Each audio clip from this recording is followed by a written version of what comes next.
চলেন আজকে আরও দুইটি নতুন ডিজাইনের ক্যান্ডেল বানিয়ে দেখানো যাক।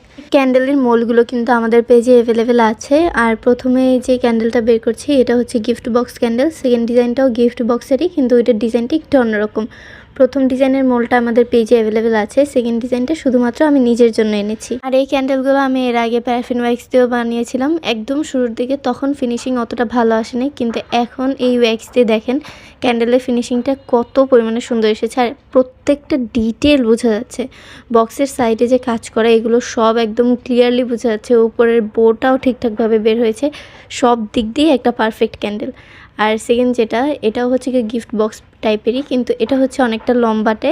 আর এটার ডিজাইনটা আমার নিজের পার্সোনালি খুব পছন্দ হয়েছে, কারণ ওই ক্যান্ডেলটা আমি এর আগে অনেকবার দেখেছি, কিন্তু এটা আমার আগে দেখা হয়নি। আর এটা হচ্ছে কি উপর দিয়ে র্যাপিং করা টাইপের। আমি এখন জাস্ট ভাবতেছি যে ক্রিসমাসের আগে যদি আমি এই ক্যান্ডেলগুলো দেখাতাম তাহলে হয়তো অনেক আপুই অর্ডার করতেন, কিন্তু তখন আর কি সময় সুযোগ হয়ে ওঠেনি।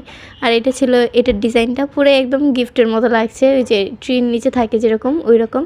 এটা অনেক দেখতে কিউট। আর এটা আমি আমার এক আপুকে গিফট করেছিলাম, তার অনেকগুলো ক্যান্ডেল অর্ডার ছিল ওইটার সঙ্গে। এটা সুতাটা একটু ডানে বামে পড়ার কারণে এটা হচ্ছে কি দেখতে এরকম লাগছে, কিন্তু নর্মালি ক্যান্ডেলটা খুব সুন্দর। সুতাটা আরেকটু ভালোভাবে প্লেসমেন্ট করতে হবে, এটা থেকে বুঝতে পারলাম।